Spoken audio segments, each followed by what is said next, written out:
Hey, welcome back. Welcome back. Welcome to the S.O.S. Veteran Entrepreneur Spotlight, which is Operation Startup. Hey, remember, don't drown in the sea of transition. Grab the Vet S.O.S. Lifeline. On today's show, we have internationally recognized expert in communication and employee engagement. Mr. John Verrico has more than 4 decades of combined service in the United States Navy and as a civilian in federal and state government agencies. He's a retired Master Chief, journalist, and former president of the National Association of Government Communicators. John is a speaker, he's a coach, he's the co-author of 9 international bestsellers and founder of Share Your Fire LLC, where he helps aspire and established leaders create healthier relationships, productive environments, and motivated teams. How's it going today, John? Outstanding, man. How can it not be good? I can't hear you. Say that again now. I said it's outstanding. How could life not be good? I know, right? That is so great to hear. So John, Master Chief, I'm sure you have a ton of amazing stories, but the story I want to talk about right now is your transition out from the military. It's that time you're ready, thinking about making the transition. Um, what were the 3 biggest lessons that you learned in your transition from being in the military to the other side, which we call civilian life, and how they shape who you are today? Well, I kind of did it in stages. Okay. So when I left active duty, I stuck in the reserves and went into government service as a civilian. So Okay. I didn't go too far away from it. I was afraid to let go of that tether too much, and I stayed with it for another 15 years, and I ultimately retired from the Navy Reserve and then transitioned. I was then full time as a government civilian. So it took me a while before I leapt into entrepreneurship, Mm, but gotcha. it was I have to admit, a little bit frightening to let go of that tether of that steady paycheck kind of thing. But I also loved what I was doing, and that Hmm. was a big thing. I was still supporting the the people. I was still supporting the troops in whatever way possible, and so that was always still good. So when I finally stepped out, I took all the lessons that I learned about working with people, about supporting people, about being a leader, and realized that in the civilian corporate world, they didn't get it. They didn't really understand the leadership transition when somebody gets promoted from a working stiff to, a managerial position and then into senior leadership. And a lot of times people just wind up that way because they've got seniority or longevity, but they don't have any skills training on how to transition. And I found that I was just able to offer that to people and ultimately evolved that into a career. Got you. Got you. So what you said kind of leads me to my next question. I mean, you just stated you were in a good job, in a paycheck every 2 weeks. Take me back to that moment that being an entrepreneur sparked for you. You know what I'm saying? What was going on in your life at the time? What made you decide to, step out on your own and be an entrepreneur at that point in time? Well, what it was, for me was it gave me the opportunity to do more because when I still had the day job, I Mm-hmm. was limited in how much I could get out there and do. Also, Mm-hmm. working for the government, I had some limitations on what I was allowed to do, not just for time wise, but also in topical areas I was allowed to teach and who I was allowed to teach them to. So for me, breaking that chain and getting out there, it enabled me to have more time to be able to serve more people in more ways. Got you. And I wasn't Got you. being held back any longer by those limitations. Got you. So it sounds like to me, I mean, you were really motivated and had a passion for making an impact on others when you went to being an entrepreneur. Does that sound about right? That is exactly it. You know, so I'm gonna jump back in time, back when I was a second class petty officer Mhm. on board a ship that had gone into the shipyard. Now, Yes. in the shipyard, there's not a whole lot for a Navy journalist to do because we're not running the TV system and stuff like that. So Mhm. where did I wind up? In the fire watch division, right? Okay. And that's where you got all the, and I don't want to like say this in a bad way, but you got all the dirtbags on the ship who didn't have any other skills, and they got to walk around the ship with a CO2 bottle and watch all the people doing the welding, right? Yeah. And Yeah. so I had 140 of these kids that I had to keep track of, and I was second class petty officer. Uh-huh. Well, we had a brand new damage control assistant, a new DCA officer, fresh out of the academy. I mean, this kid was squeaky clean out of the Uh-huh. academy. You know, brand new ensign bars just shining, and he comes walking up and he says, "Petty Officer Verrico, I'm the new DCA, and the Fire Watch division kind of falls under me, and I'm looking around and I don't see a chief here." And I said, "No, sir, there is no chief petty officer in this particular division." Mhm. And he said, "Oh, you know, they taught us at the academy to report to the chief for training because the chiefs knew everything and could really, you know, help us new young officers to really get acclimated." And I looked at him and I said, "Number one, this officer is going to go far because he's got some humility. Yeah. And number two, I want to be a chief." Yeah. Yeah. And so when he said to me, "Well, if we don't have a chief, do we have a first class?" I said, "No, sir, I'm your senior petty officer. I'm a second class." And he said, "Petty Officer Verrico, how long have you been in the Navy?" I said, "5 years, sir." He said, "Petty Officer Verrico, train me." And I was like, "Yeah, this guy's going to go real far." But I also knew that someday I wanted to put on the khakis. Got you. Understand. Now, we all know entrepreneur myself, you as an entrepreneur, we know that it's not always the best outcomes. We go through peaks and valleys. But for you, what's been the most rewarding part of being an entrepreneur? What's that thing that lights you up when you go and do your thing every day? Wow. You know, that's a hard question because I get lit up when I have the opportunity to serve. So Mm, when I'm speaking to a group, or I'm working with a coaching client, those are my reward points. I mean, it's going to sound weird, but it's not about when I get that paycheck.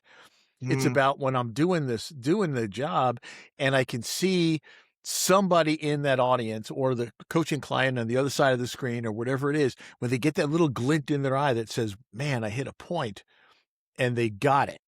yeah, And so that is what I get that is so rewarding.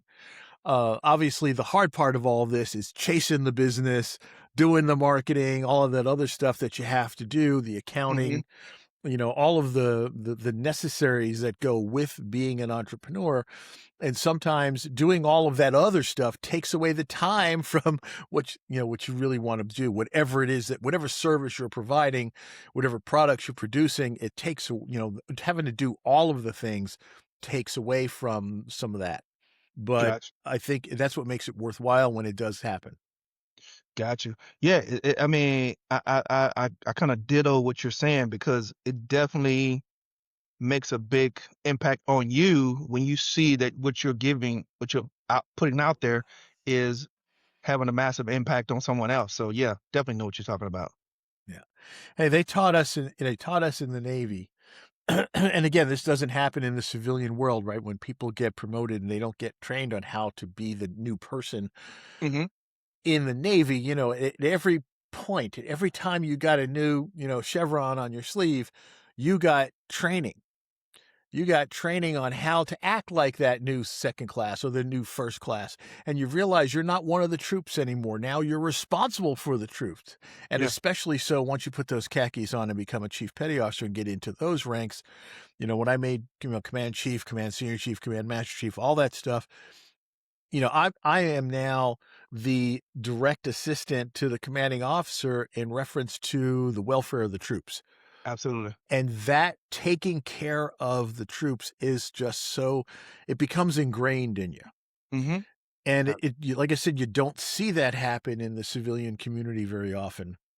Yeah. that they get that kind of training. So you get more of the competitiveness in the organization where people are trying to, they want to shine more than anybody else. But coming up through the way that I did in the Navy, I realized that, I don't have to blow out somebody's candle to make my candle burn brighter. You Yeah. know, it, their candle, their firelight is what keeps everything going. And if I got this guy and that woman and this person and all them and their candles are all burning because they're working with me, Hmm. that's more light than I can produce myself. Absolutely. Absolutely. Absolutely. Now, you talked about something I want to kind of flip on its side. I mean, making an impact means a lot, getting things done and having an impact on others. But let's talk about the other side of it. I mean, bills still got to get paid, things got to get done. Let's talk about the not so good things about being an entrepreneur. For you, what's been the hardest or most frustrating part about your journey? And how'd you deal with that? Chasing business, Hmm. chasing business. So I am, when somebody comes up to me and they want to try to sell me something, you get that vibe from them. Mm-hmm. And it immediately like a wall comes up. When I go to Yeah. a networking event and somebody comes up and they start they're sizing me up to sell me an insurance policy or legal shield or whatever it is that they want. I look Yeah. at them and my wall goes up. And like Yep. I can't do that to other people. No. So I wind up just getting into conversations with people and I'll wind up connecting them with other entrepreneurs or other people that provide services before I actually try to sell them anything of what I do, which Absolutely. means it's fewer and farther between that I get a hit. But that selling for me is very painful to do. It's kind of it's the hardest part of all of it. The last thing I want to do is knock on somebody's door or call them up and say, "Hey, you need my service." It's just I feel dirty. Yeah. You know what I'm saying, Maurice? It's just Yeah, I know exactly what you're saying. it's Yeah. that chasing that business, trying to convince somebody that they need what I have to offer. Just it's painful for me, which Yeah. is probably why I've been getting involved in so many compilation books. Mm. You mentioned in my bio, I've been a co-author in 9 international bestsellers because I'm able to get some messages out about what I can do, but mostly some inspirational words out there. Maybe a chapter that I wrote might help somebody in and of itself. Am I going to see some return dollars on that? Maybe, maybe not. Probably not. Okay. But I'm having the impact while I'm out there, and I think that's what makes the difference for me. Got you. Got you. Now, so for you, have you in your transition to be an entrepreneur, did you go back and plug in any type of veteran business or programs, mentor communities to help you launch your business? Did you do any of those? I didn't take advantage of them because I didn't realize they existed in a lot of places, but I Mm-hmm. did find that when I moved here to Pennsylvania, this particular state is one of the states that they do not charge you to register a business here, Wow. Okay. which was very beneficial. Now, when I lived in Maryland and I had my business registered there, I had to pay all kinds of fees, every year. But Yeah. when I moved to Pennsylvania, all those went away and I was able to transfer everything up here and it didn't cost me anything to do that. So, look for veteran friendly states and locales to start your business in, and that makes a difference too. I have also worked with a lot of other veteran groups. I got involved with Fighters for Hope. I got involved with a lot of other veteran organizations where we work to help each other to find business Yeah. and we support each other. And a lot of the co-authors in several of the books that I mentioned are also veterans. As a matter of fact, the guy behind one of the series, the Art of Connection series, he's a Marine Corps veteran. And a lot of the co-authors in that book are also veterans. So we reach out and we help each other and we connect with each other and say, hey, I'm not capable of doing that, but this guy is. And so we Mm. do a lot of that kind of uh, veteran networking that actually helps. And I do probably with veterans than I do with non-veterans. Got you. That makes sense. I mean, you kind of found your tribe, I would say. Yeah, that's true. We are the tribe. Yes. So tell us about your business. What exactly it is you do, who do you serve, and what makes you a little different than somebody else who may be doing the same thing? Oh, obviously different. You can tell by the Hawaiian shirt, I know, but right? and all the stuff in my background. But yeah, everybody likes to have these nice clean backgrounds on their Zoom calls and stuff. And I said, no, that's just my background, man. It's sorry, you Yeah. got to deal with it. Um, but but anyway, so I am a leadership and communication coach and trainer. Pretty much my whole focus is to help to create more healthy relationships, especially in the workplace.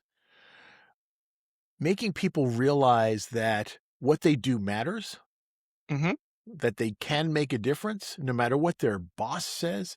Now, I focus on the underdog, Yeah. which is really, this goes back. I don't think I mentioned this anywhere in any of the information I previously sent to you, but I was a bullied kid in school. Oh, wow. I was a little guy. I was 5'3", weighed 110 when I graduated high school at 18. So I Jesus. was I was the little guy getting picked on all the time. Yeah. So it took me a while to get a little bit of self-confidence. I didn't even join the Navy till I was 23, Oh, wow. Okay. because everybody was trying to make me feel like I was less than others. And then when I Gotcha. got in the workforce and I started seeing the bully kind of behavior happening with bosses and people taking credit for other people's work, I really focused on trying to help people get recognized for what they do.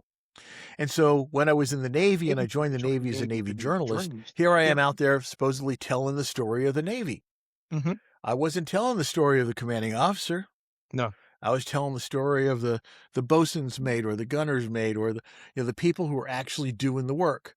When Mhm. we pulled into port somewhere and we had open house, we had tours, I took all the people who did the work, and usually the seamen or the third classes, and rarely anybody above a second class, would I put there in front of the group and have them explain what they do and let them take some pride in what they do. And my whole focus, even when I shifted to the civilian world and into the workforce where I worked for government agencies, when it was time to get the story out to the media, I didn't put the government appointee or the political appointee on camera. I didn't put even the program managers on camera. I went to the people who actually did the work, trained them how to Mm. communicate what they do, and got Mhm. them to tell their story. And I found that when people can tell their story, when they can share what they do and to get a little pride and recognition for what Yes. they do even better. They They do. feel better about what they do. That becomes Yes. contagious. And Mhm. then the people around them start to feel that. And all of a sudden, you create kind of a better work environment. And then the boss who's sitting there watching all of his people get recognition realizes he or she doesn't need to be taking all the glory because he actually shares in all of that from everybody else that works Yeah. for him. Absolutely. So that's Absolutely. my focus. And I do that as a keynote speaker, a workshop trainer, individual coaching, all that kind of stuff. Got you. Absolutely. So now, for anyone that wants to get connected with you, maybe take part in your coaching program, where should they go to connect with you? How they get connected with you? So I do have kind of a lame website. It's johnverrico.com. I say it's lame because I realize that I don't have a lot of what I offer on that site. Got you. So I'm actually working on redeveloping that. It's been around for a bit, but I realize it's a lot of vanity stuff more than what I really offer. So I'm actually in the process of revamping that. But you can go there to get a general idea. I'm on LinkedIn. Easy to find on LinkedIn. I think I'm the only John Verrico out there.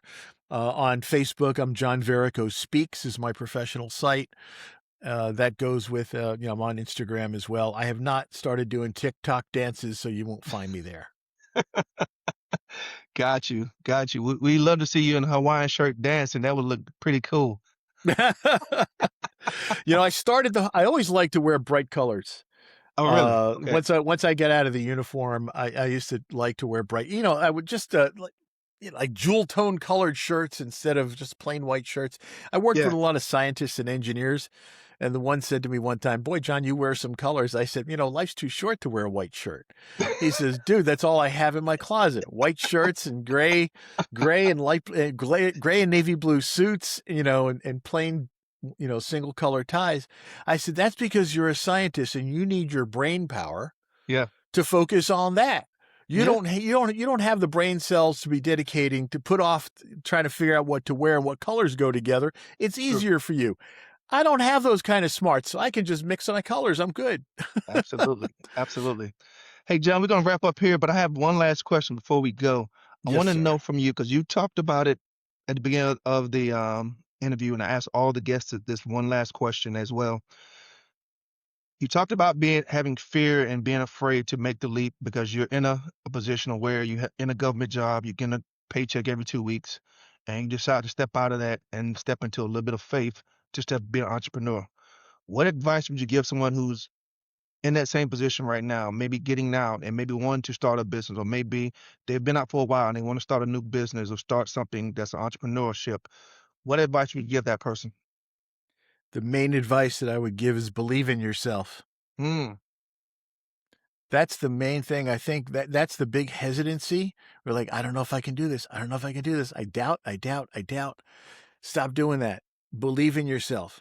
Give it a chance. Give it a try. Get all the particulars in that you got to get done, all the licenses and all of that. Make sure you can offer, I'm sorry, make sure you can provide what you plan to offer. Don't go out and make empty promises, but when you are solid and you know what you got to offer, believe in yourself and take that leap. Absolutely. Absolutely. Man, that's some great advice right there. Hey, we want to thank you, John, for joining us here on the Vet SOS podcast today. On behalf of the Vet SOS family, we'd like to thank you and everyone who's joined us today as well. You can find the Vet SOS podcast on all your favorite podcast platforms, YouTube, and all other social media platforms as well. And make sure when you go on there, subscribe and follow Vet SOS so you don't miss anything like this great interview we did today with Mr. John Verrico. And as our motto always says, remember, don't drown in steel transition. Grab the Vet SOS Lifeline.